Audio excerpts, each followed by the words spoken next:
Nithin Sridhar is a practicing Hindu, author, and a public speaker. He has authored 6 books on a variety of subjects, including much acclaimed books such as Menstruation Across Cultures, A Historical Perspective, Ishopanishad, an English commentary, and Samanya Dharma.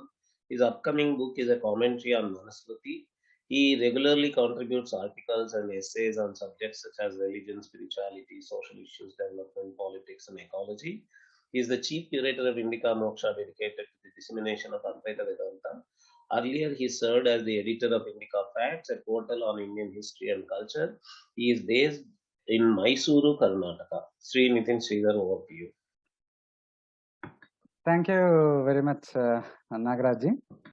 Thank you for the invitation. I'm happy to present my views on the subject. Let me begin with a small prayer.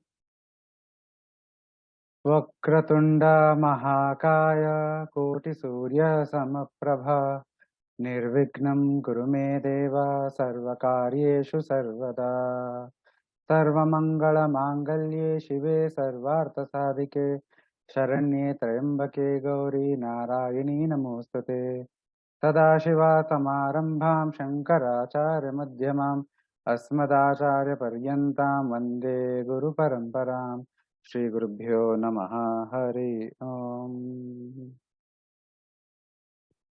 Let me share my presentation.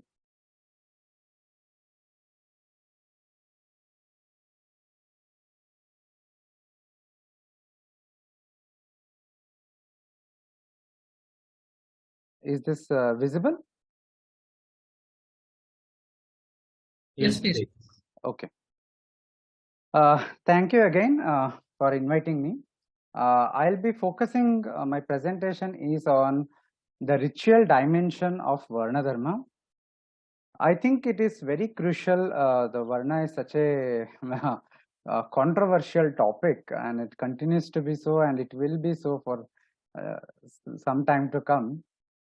In modern discourse, while it is sometimes conflated with categories such as Jaati, Kula, Caste, etc. Today, largely, there are two camps, you could say, but one of them is that Varna, as enunciated in Hindu texts, is basically about either a social grouping based on division of labor, or it is a conceptual grouping, a psychological grouping based on temperaments and character traits. Or of course, and there is other Indological perspective we saw in the earlier presentations about how this system, the birth-based aspect of a system, it was hierarchical, oppressive, and many other things. So, however, this narrative is all this narrative is incomplete and problematic on many counts, but most importantly because it ignores the ritualistic aspect of Varna Dharma, the ritualistic dimensions, thereby reducing the Varna designation to a mere mundane, secular, and transactional categorization of human society. And it is this reduction which in turn gives rise to a certain kind of reading of the basic text, such as be it the Upanishads or the Smriti Granthas or the Dharma Sutras or the Ityasa Puranas, which reads them in a historicistic and in a manner wherein the diversity is read as inequality, ritualistic discrimination is read as in a ritualistic discretion, I should say, is read as social discrimination, and many other. It's a very complicated topic with many different aspects and dimensions. But in this presentation, I will keep myself limited to, I will explore only the sacred, ritualistic, and transcendental dimension of the Varna as presented in the Shastras. So I will be focusing on providing a clarification on the Shastriya perspective and not go into anthropological or sociological perspective, because I strongly believe that one of the reasons why this confusion regarding Varna, etc. has caused is we are too emotionally invested. We are afflicted with presentism. We see many things around us, and when we read the text, we consciously and subconsciously make a correlation, causal relation where they do not exist. So the correct way to understand the Shastra is without bias, without prejudice, without presentism, to understand what the Shastras say to begin with, and then we can make all kind of inferences afterwards. So the inferences come later, the understanding has to come first. So I will be trying to present my understanding of the subject, which I have been studying for many years now, and at different levels of time I have held different positions and had to revise those positions based on my own deep understanding as my understanding deepened. I hope this will be useful. The very first slide is a very short summary of the Purusha Sukta. Arvinda ji already provided a detailed description of the Purusha Sukta. But I would just summarize and stress on a particular point that is relevant to this presentation. Well, Rigvedic Purusha Sukta is it is the earliest reference to the conceptual framework of Varna. It does not matter whether the Suktas explicitly mention the term Varna or not. It is provides the earliest conceptual framework of Varna, and it has been referred to as the basis in many texts, not just the Bhagavad Purana, but also in texts such as Manusmriti. It uses the metaphor of human body to represent the universe as a cosmic Purusha with his limbs denoting various aspects, functions, and beings of the universe. This entire manifestation, the most important point about the Purusha Sukta is the entire Srishti, the entire manifestation is situated in a cosmic yajna, the fire sacrifice performed by the Devatas, in which the Purusha himself is sacrificed as the Pashu, that is, as the sacrificial animal. And from this sacrifice emerges the 4 Varnas along with other beings of the universe from different limbs of the Purusha. So, this Purusha Sukta may be a upasana, it may be a meditation, but it is also serves a hermeneutic principle. The Sukta gives us knowledge about how to approach Varna and what are the ritualistic aspects. See, the very notion that the Varna came out of Yajna shows that the notion of Varna is deeply connected to the ritualistic aspect. It has deep ritualistic significance, especially with an emphasis on the notion of birth or emergence of the Varna. You know, the mouth itself became the Brahmana. From the arms and the thighs, the Kshatriya and the Vaishyas were made, and from the feet of the cosmic Purusha, the Shudra were born. These are all examples of emergence. There may be different terminologies, but they are all cases of emergence or birth of a Varna. So, this notion of emergence and birth is again connected to the Yajna, the sacrifice of the Purusha. So, the whole thing, the whole imagery, or the whole cosmic incident, so to speak, has deep ritualistic significance, and we'll be seeing what the significance are. We won't be referring back to this story because there is no much time to keep referring to back, but we will be seeing ideas from here elaborated in other texts and different elements in this presentation. Okay. Yeah. So the first idea that we need to understand, which is available to us from different texts, is the idea that Varna is a ritual state. Just a second. I'm unable to see my screen fully for some reason.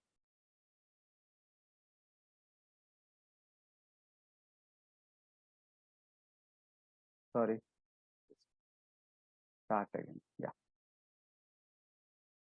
So one of the very key ideas is this, that contrary to the popular understanding that Varna is a designation for a guna or a karma, or in a very mundane or a secular sense, while those aspects are definitely there, the guna, karma, etc., But a deeper level, Varna is a designation signifying the ritual state of an individual. How do we know this? We know, for example, I have just given very few citations. For example, in the Brihadaranyaka Upanishad verse 1.4.14, in the Shankara Bhashya, Shankaracharya writes that a man identified with Dharma in order to practice its particular forms. So when he says particular forms, he means the Varna Dharmas, particular forms of Brahmana Dharma, Kshatriya Dharma, Vaishya Dharma, Shudra Dharma. So he says a man identified with Dharma in order to practice its particular forms, he identifies himself with one or the other of the Varnas, Brahmana, Kshatriya, Vaishya or Shudra, which is the precondition of that practice. And these are naturally the means that qualify one for the performance of rites.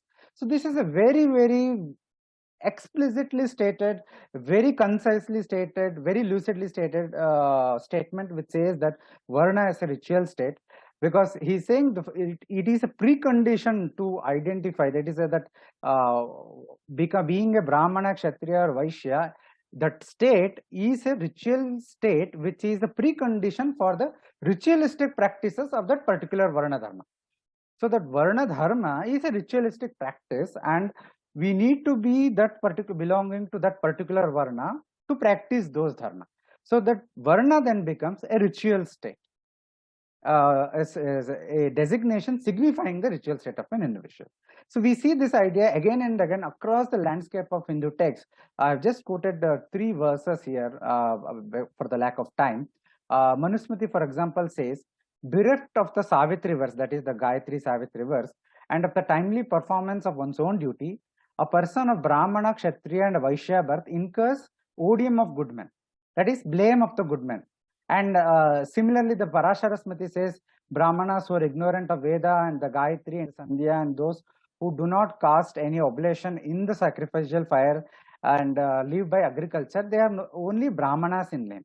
So what this means is that if what constitutes a Brahmana or a Kshatriya or Vaishya is that it's a ritual state, because if you're not practicing the respective duties, respective rituals, the most important of them is the practice of Sandhya Vandana, is the practice of Gayatri mantra, then you lose that state. Then you remain only Brahmana in name, Brahmana by Jaati, but you would have lost the ritual state and you become Vratya. So the notion of Vratya comes because of that if you are born in a Brahmana family but you are not given a Upanayana, then you become a Vratya.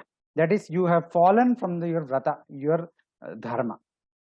And then you become equivalent to Shudra as far as the ritual state is concerned. So we have to be very careful in understanding these verses, which sometimes are classified as controversial, because we do not have this perspective. We have not taught this perspective that Varna is a ritual state. Then is it just the Brahmanas, Kshatriyas and Shudra and Vaishyas who are, which designation refer to ritual state? No. Even though for the Shudra it is the same, as Manusmriti itself says that for Shudra, as a Shudra who is free from envy and maintains the right course of conduct, that is, who performs his own duties, his Swadharma, his Shudra Dharma, he gains this world and the next world through it. So if you are attaining this world and the next world, if you are attaining a better Swarga, for example, or if that is the path to attain moksha, then that is a ritualistic action, because it is a sacred action. It is not a secular action. So in different words, in the different phraseology, in different contexts, the notion of Varna as a designation signifying ritual state is brought about. And this has the implication of is this, that when it is said that Varna designation Brahmana signifies the ritual state of a person who is competent and eligible for performing Brahmana Dharma, such as Adhyayana, Adhyapana, etc. And similarly for other Kshatriya, Vaishya, Shudra designations, that is, they become competent to perform their Varna Dharma duties, through which they attain the highest spiritual goal. So the Varna designation itself, when you call someone a Brahmana, when you call someone a Kshatriya or anything else, It implies, it says something about the ritual state, not their social state. All this, the social hierarchy and all this. See, these may be used in a colloquial sense, but from a Shastric perspective, it is a ritualistic designation. The social designation, everything is derivative, is colloquial, and if society is designed, is practiced, keeping in the ritualistic understanding as the core of it, as in the past Hindu society was, then the Brahmana Kshatriya could be a social designation as well. But if a society is not in line with the Shastric vision, then these designations are only a Shastric designation. It cannot be a social designation, right? So this Varna is a Shastriya concept. So we have to understand Varna as the Shastras reveal us, and it is not up to for us to speculate as we want, right? So going further,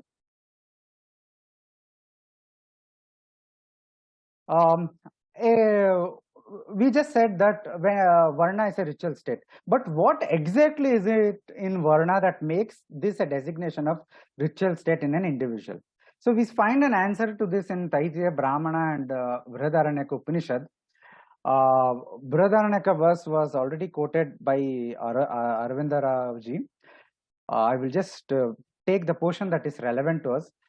It says that Brihadaranyaka Upanishad says that he, the Viraj, that is Purusha, became Brahmana among the gods as fire and among men as the Brahmana. He became a Kshatriya through the divine Kshatriya, a Vaishya through the divine Vaishyas, and a Shudra through the divine Shudra. So this divine Kshatriya refers to Indra and other devatas. Divine Vaishya refers to some Maruts and other devatas. Divine Shudra refers to the Pushan or Poshana. And Agni is the Brahmana among the devatas. And we have similarly Taittiriya Brahmana, so similar verse. Through Brahma one attains Brahmana, through Rajanya one attains Kshatra, through Marut the Vaishya among the gods one attains Vaishya, and through Tapa one obtains Shudra. While some of these verses is definitely used for Upasana, I repeat this, but this does not mean that we can reject this as merely a visualization or imagination. They have philosophical significance, they have theological significance, they have significance with respect to how the discourse, how the interpretation of Dharma and Varna has to be taken. Just like in the case of menstruation, there is a story in Yajurveda which dictates how the menstrual practices have evolved, how have been designed, etc. Nithin Avare, if you don't mind, let me just remind you that we are already running late. So, keeping in mind how many more slides you have in mind, if you can calculate how much time you can spend on each slide, that I think you will be able to plan your entire talk in a very shorter Yes, way. I'm rushing through it. Please give me some time. Okay, thank you. So Sayanacharya, in his commentary on these verses, he clearly says that the Brahma, etc., the Brahma, Marut, etc., this refers to Abhimani Devata of the Brahmanas, and people who have this Abhimani Devata in them, they attain those particular Varna. So Brahma is the Abhimani Devata of Brahmanas, and people who have this Brahmana Abhimani Devata in them, they attain Brahmana Varna characterized by Brahma Tejas. That is, they can be classified as Brahmana. So what is this notion of Abhimani Devata? It refers to deities which identify themselves with reference to a particular object or a phenomenon. In this case, Abhimani Devatas are deities which identify themselves with the four Varnas. So basically, Varna Devatas. So for a person to be called Brahmana, he must have the divine essence of that Brahmana Devata, Brahmana Abhimani Devata, the Varna Devata inside him. So that is what makes Brahmana, Kshatriya, etc. designation a Varna, a ritual designation. So, and Varna is a ritual state because it refers to this divine essence of Varna Abhimani Devata. So I'll just rush some more quickly. If Varna refers to emergence of Varna Devata in the human body, how and when does a Jivatma attain this? very quickly, we know this from Chandogya Upanishad, which says that those who live a good conduct in life after death, they are born in a Brahmana yoni or Kshatriya yoni or Vaishya yoni. That is, they are born as a Brahmana, Kshatriya, Vaishya. So basically, after life, when you take new birth, through that birth, you attain this Brahmana, Kshatriya or Vaishya Varna. So in the Manusmriti, we have a verse which is important but not widely quoted. It says that among all the Varnas, those only who are born of consorts wedded in natural order as virgins of equal status are to be regarded as same Varna as their fathers. Basically, mother and father has to be of the same Varna, and when they are married in a Shastriya marriage, then their child will be the same Varna as their parents. If the Varna of the parents are different, then it will the child will not be of the same Varna. Apastamba Dharma Sutra also says this. I will not read it again. So basically, what the verses imply is that a Jivatma attains this divine essence of Varna Devatas through taking birth from the parents belonging to same Varna, and hence were endowed, because the parents have same Varna, they are endowed with same divine essence of the Varna Devatas.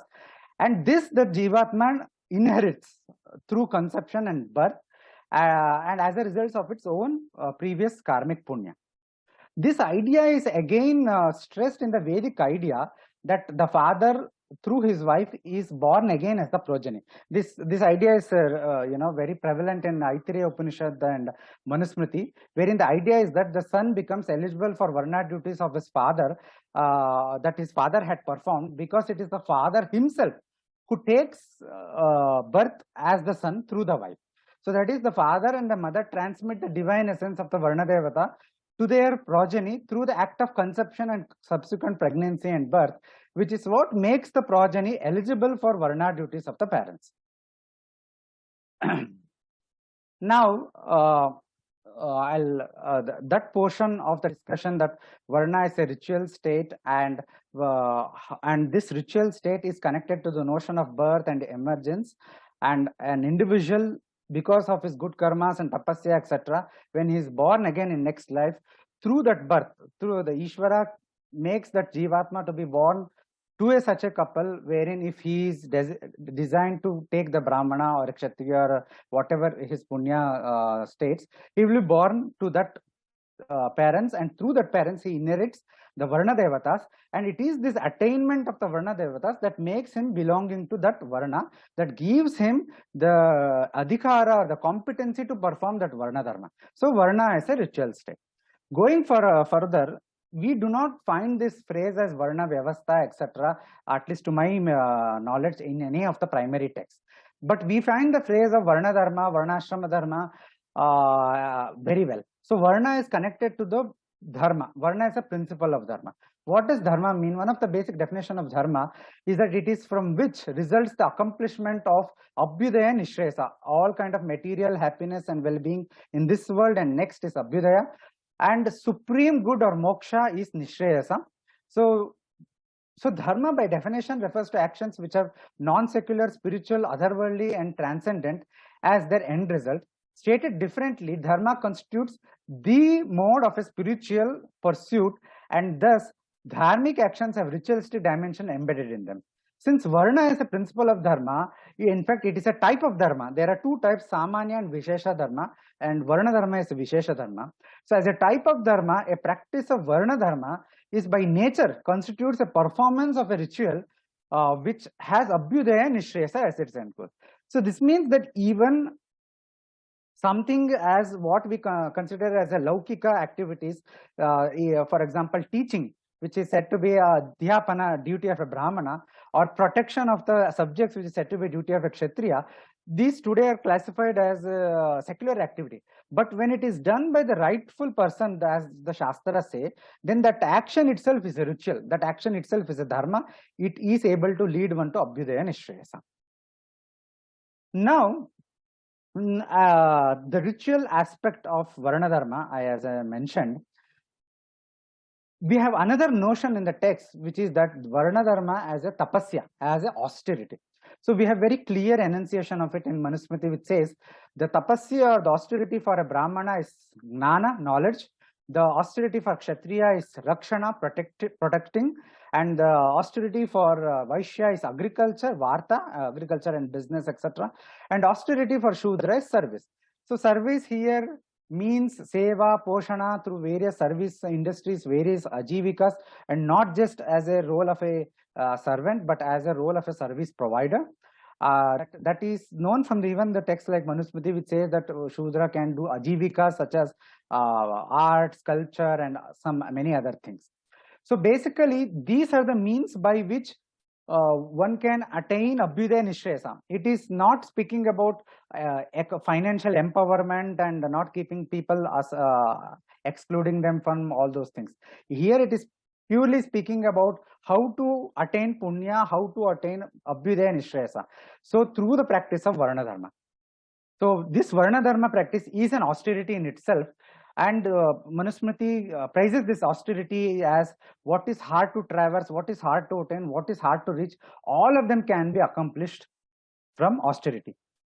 So everything has its source in austerity, and austerity in the middle, and austerity in the end, right? So Varna Dharma is a tapasya. This has to be kept in mind. Varna Dharma is a principle of Dharma. Varna is a ritual state. Varna is a tapasya.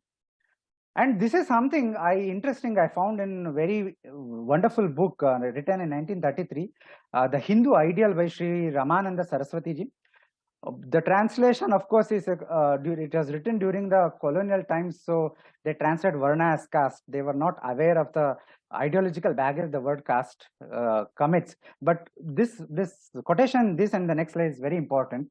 He says, Swamiji says that the purpose of Varna Dharma is to remove the maladosha that a Jivatma has accumulated in his past lives. I'll just quickly read this excerpt. Maladosha, which is an effect of the antecedent bad karma, is the accumulated impurity caused in this and the previous lives by the hardening of one's nature into either incorrigible dullness or harmful active selfishness, the work of the lower qualities of tamoguna and rajoguna. So basically leading to, all this dullness, indolence, and egoistic thoughts, all these are maladosha. Human nature has to get rid of its dull inertness by its being hammered into activity, but care must be taken that this is not substituted by selfish activity, which is another kind of maladosha. So in order to annul the mischief of both kinds of evil qualities of tamas and rajas,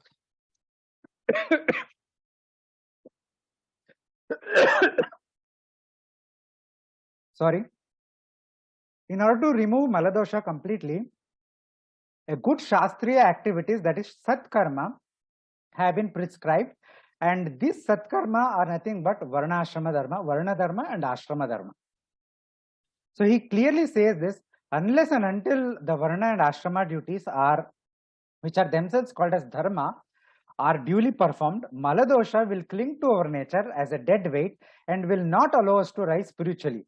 The first principal step in spiritual progress is this removal of maladosha through satkarma anushtanam, which is nothing but varnashrama dharma anushtana. So this is very, very important. He gives a 3-stage layer of spiritual progress.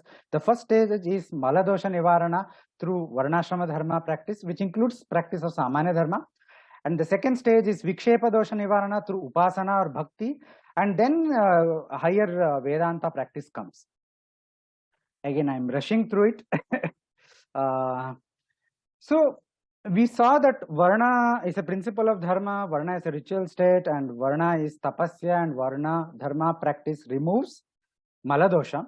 Now in the Bhagavad Gita, we see indirectly implied. It is implied, it is very clear if you read it closely, that it is a reference where the reference to Swakarma, Swadharma, these are all reference to Varnashrama Dharma. There is a notion of Varna Dharma as a Karma Yoga and as a worship offered to Bhagavan. See, this Swadharma and Swakarma, see, the Shastras gives 2 types of instructions about Dharma. The Samanya Dharma, which is applicable to everybody. So there is no Swa and Para in them. But it is only in the Varnashrama Dharma, the Vishesha Dharma, there comes the notion of Swakarma, Swadharma, and Paradharma, right? So Bhagavad Gita says, you perform the obligatory duties for actions is superior to inaction. And then he says, then it says, this man becomes bound by actions other than the actions meant for God. Without being attached, O son of Kunti, you perform your actions. Therefore, remaining unattached, always perform the obligatory duty. That is swakarma, obligatory duty, nitya karma, which is, the sandhya vandana, etc. It depends on the people and condition, etc. That is why it is Vishesha Dharma, a Varnashrama Dharma. And by performing this once obligatory duty without attachment, a person attains highest goal. So the key to performing Karma Yoga is the performance of Vishesha Dharma, Varnashrama Dharma. So you cannot simply say that I will perform Karma Yoga, detached action on any kind of action. It has to be a dharmika action. It has to be a Vishesha Dharma. It has to be a combination of Samanya Dharma and Vishesha Dharma, which is performed in a detached manner. Then those actions, that is those karmas, the Vishesha Varnashrama Dharma itself becomes Karma Yoga. And then again, in 18th chapter, Bhagavad Gita says, being devoted to one's own prescribed duty, swakarma, man attains complete success. Here, how this success is attained.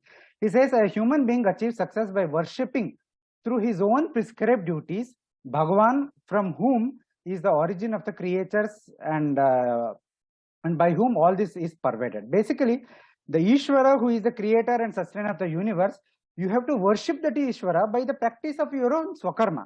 And what is this swakarma? It is a combination of Samanya Dharma and Varnashrama Dharma. And one's own swadharma, though defective, is superior to another, paradharma. So all this very, very clear. The Bhagavad Gita very clearly says that the way to perform this Varnashrama Dharma is to offer it to Bhagavan as worship. So Varnashrama Dharma, Varna Dharma is a offering to Bhagavan. And this idea is very, very explicitly brought out by Vishnu Purana, which has this very beautiful excerpt. I will just quickly read it out. The Supreme Vishnu is propitiated by man who observes the institutions of Varna, Ashrama and purificatory practices. No other path is the way to please him. He who offers sacrifices to him. He who murmurs japa, prays to him. He who injures living creatures, injures him. Basically, it's saying that Janardana therefore is propitiated by him who is attentive to established observances and follows the duties prescribed for his Varna. The Brahmana, the Kshatriya, the Vaishya and Shudra. I will take just 5 more minutes, Nagaraji. I'm coming to a conclusion. Yes. Who attends to the rules enjoined by his Varna, best worships Vishnu. Keshava is the most pleased with him who does good to others, etc., etc. So he mentions both in this verse, both the Varna Dharma, Brahmana, Kshatriya, Vaishya Dharma, and then he also mentions about never utters, abuse, calumny, untruth, which are Samanya Dharma.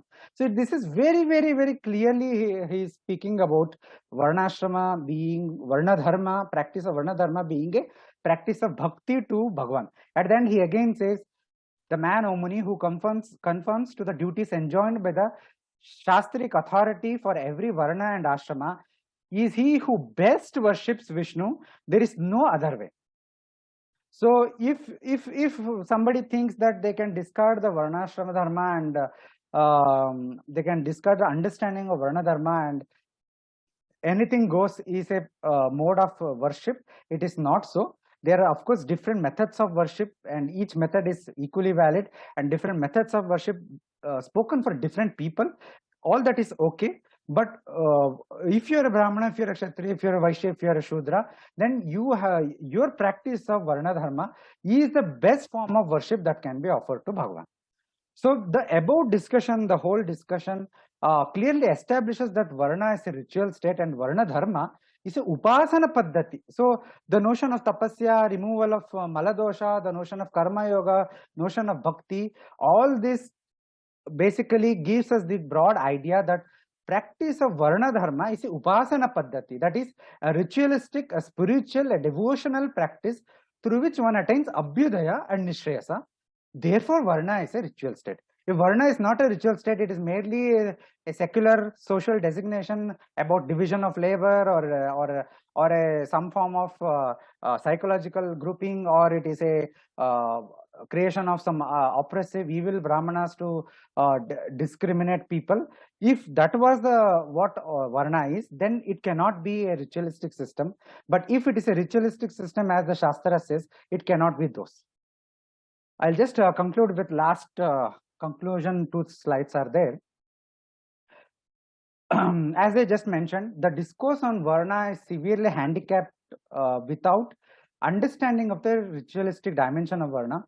On one hand, we have a discourse based purely on Janma, but one that does not anchor itself in the ritualistic dimensions, thus reducing Varna into a hierarchical social organization whose sole purpose was to discriminate and exclude segments of society from social and economic empowerment.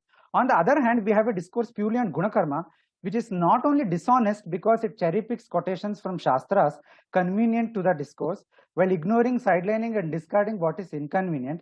It also reduces Varna into a mere mundane, secular, and transactional categorization of human society based on occupation and/or character traits. Both these positions are problematic as they're ignoring, sidelining, or discarding of the ritualistic dimension of Varna Dharma as enunciated Hindu Shastras has caused them to misrepresent the purpose, mode, and structure of Varna. So what is this purpose, mode, and structure?